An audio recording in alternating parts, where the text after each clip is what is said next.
You see, desire beats discount. If your product doesn't trigger want, doesn't trigger desire, passion, status, no pricing trick will save your business. So this is how you make your offer irresistible, your offer magnetic before your client. In today's video, I want to talk with you about the real fuel of sales, which is desire. All right, I said it yesterday or 2 days ago that there are three mechanisms of persuasion. We have desire, status, and belief. Desire, status, and belief. And for that desire to become a very strong driver of your sales, your offer should deliver what it promised. Your offer should be perceived as valuable and it should deliver on its promise. Yeah, it is true that it is not the best product that sells. It is the best known product that sells. That is true only if your competitors have no better product than yours and if they are not out marketing you, right? So you want to get started first and foremost with your offer, with your product, your service. You want to ensure that you are offering high quality product, high quality service. Anybody can be proud to have. You don't want to be the consultant, the specialist, the service person that is very irritating and doesn't treat your customer right. You don't want to create products uh, that are not that of high quality. You don't want to create products that people begin to that instead of having good press about your product, you begin to have bad press about your product because of the low quality, the substandard, how substandard your product is. You don't want to have that attached to your brand name. You don't want to have that reputation of producing low quality products. So you want to ensure that you are giving out the best.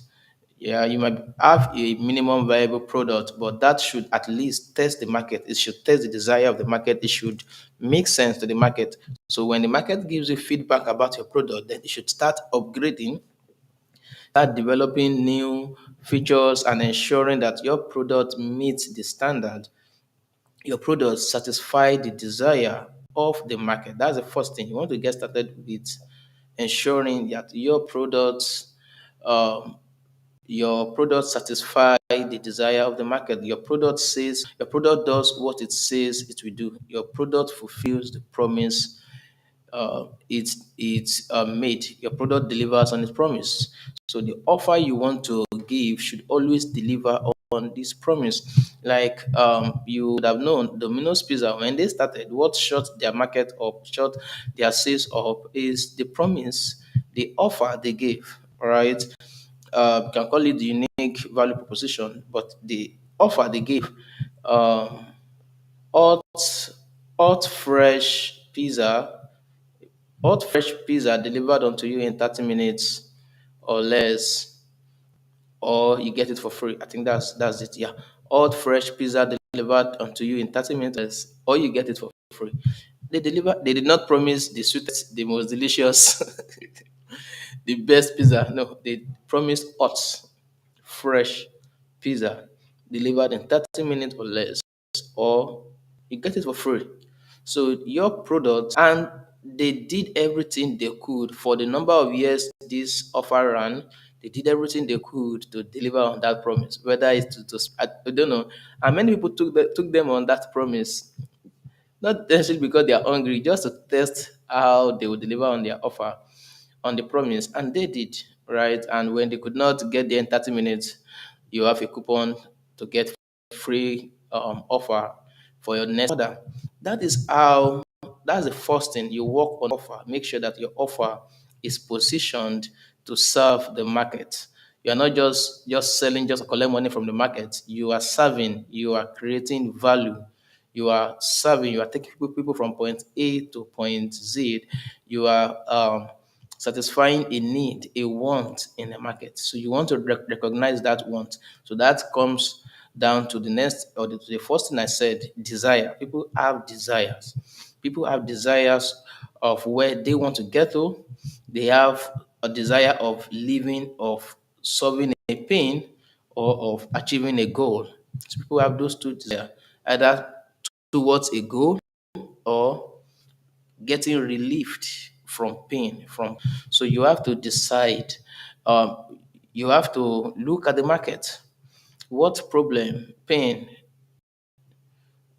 desire does the market has that I can be positioned to solve? This is the thinking when your entrepreneur does not just create products and then look at, okay, what is the problem this product is going to solve in the market? No, entrepreneur look at the market, what is their problem, and then create a solution, a product for the problem to satisfy the desire to solve the problem.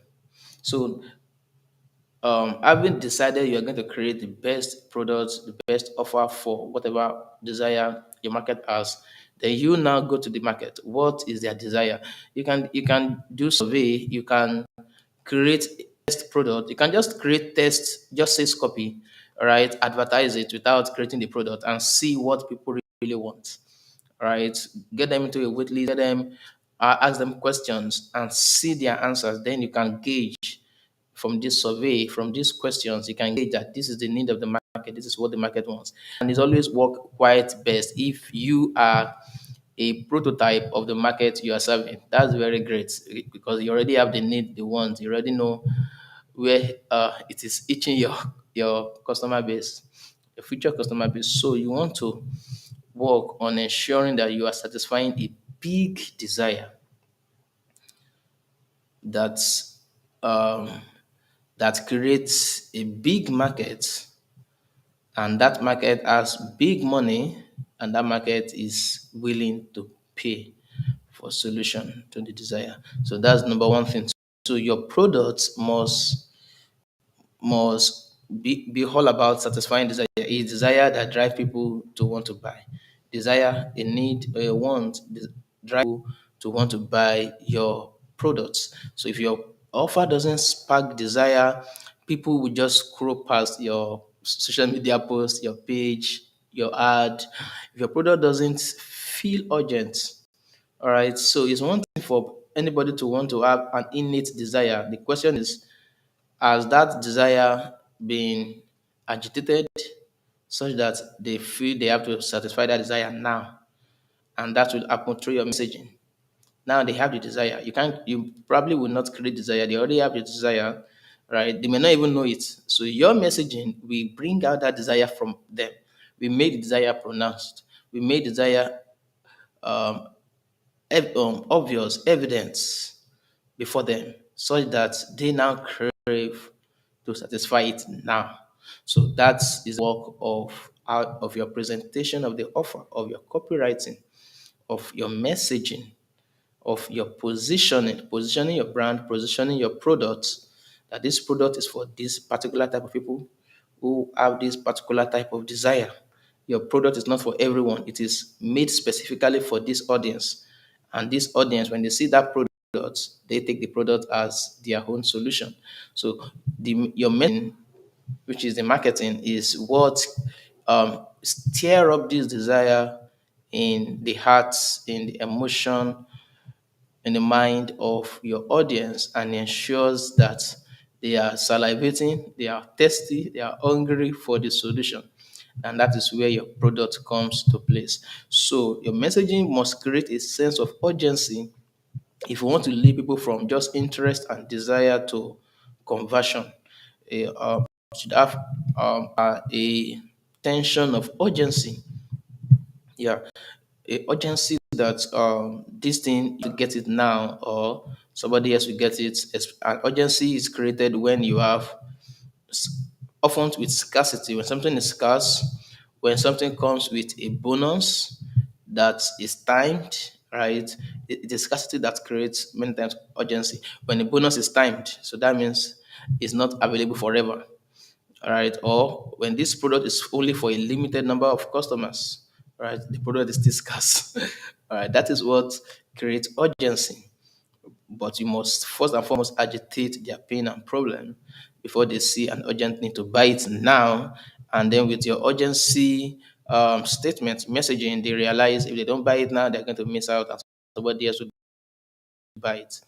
All right. So this is what you in presenting your offer. Product must offer must elevate people from their current status, take them to a higher status. Yeah, we are talking about desire, but desire often always comes with status also, because you are not just solving a perceived need or a functional need, you're also solving a passive need. People have the need to gain status. One reason people buy is not just that they desire the solution, is that also they desire the kind of person they would be if they are able to achieve the solution, if they are able to solve the problem, if they are able to achieve the goal. What kind of person they would be. They desire that person, that better version of themselves. And that's all about status. All right. So, what will I be if I'm able to solve this problem? It's not just about solving the problem, it's about the kind of person they would be, how they be proud of them, how their wife, their husband be proud of them, how their children be proud of them, how their parents be proud of them, how the society be proud of them. That's status. So your product must elevate people. And all, that is still all about ensuring that your product works. It has to work. If your product doesn't work, your customers will think themselves as fools for falling into your gimmick and buying your product. So your product, your offer must do what it promised it will do, right? And your messaging, how you position your offer, how you frame it, as this offer is for only the best, only it's for only those who want to change the world, it's for this and that. How you frame that offer increases, elevates the perceived value of that offer, because there's a functional value. What the product does, it works, it says it will do what it will do, but there is the perceived value. That is where the status comes in. That is where creating an emotional connection with the product comes in. You want to ensure that, because the world is full of many products, and your product has to be different. Your product has to grant people, elevate people's status, and solve their need, their wants. This is what you want to do. Take a product like Nike, their product, anybody can create shoes, but there's a feeling attached when you use Nike. All right, when you wear Nike shoes. And all of this came all because of the messaging, because of the partnership. I talked about that yesterday. The partnership they had with their influencers. All right, people already have emotional attachment to these influencers. And when Nike began to use Michael Jordan and every one of these influencers, it elevated the status of this brand, so that people want to associate with this brand also. So you want to partner with others that may elevate your status, the status of your brand, or as a business owner, you want to build your own personal brand such that your personal brand, the status of your personal brand is conferred on your business brand. And with that, people want to associate with your business. All right, the messaging. Somebody call it attractive character. So you want to build a personal brand or have an influencer that people like, trust, and because that person is partnering with your product, people see your product as the one and only, the OG, right? So you want to do that. And again, telling stories is one of the things, still about messaging. Storytelling conveys the mission, to convey the mission, the vision, the purpose, to convey how different your brand is and your product is, to convey the unique mechanism. This story sharing has the power to break false limiting beliefs. So first and foremost, it's all about the product, and secondly, is about that product, whether it does what it is meant to do, the functional value of the product.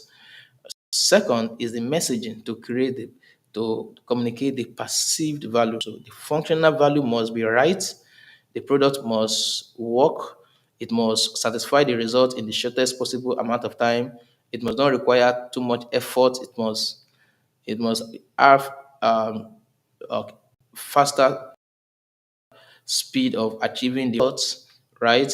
That's the functional value. The perceived value is not about messaging, the storytelling, the influence, partnership with influencers, or become the key person of influence as the attractive character of your brand. All of that is about the perceived value. So you want to work with both the functional value and the perceived value. But the messaging is the most important thing. The functional value is when the client already or when the customer already bought the product. That is when they can know whether this thing works or not. They have to pay you before they get the product to know whether it works. All right. So the value is very important. That is what to get the conversion in the first place. But when they bought, they must know that this thing works. That is when they can become evangelists of your products. Right. So the perceived value, the messaging, the storytelling, the urgency, the scarcity, how you communicate it, the framing, the positioning. This is what gets people to be attached to your brand. All right, the partnership with others. This is what gets people to be attached to your brand and communicating that perceived value in one sentence that gets people to identify with your brand, that gets people to have that emotional attachment to your brand. This is your goal. All right, you're not just selling the product, you're not just saying this product does this. This phone can help you receive calls. That's not the reason why people buy iPhone. They're not buying iPhone just to make calls or receive calls. Any phone can do that. But they're buying iPhone because of the story of Apple, because of the brand, because of the perceived value of the brand. All right. So people are not just buying Tesla just to drive cars. Any car can be bought. They can buy any car to drive cars. They are buying because of the messaging, the story, the mission behind Tesla, saving the environment, right?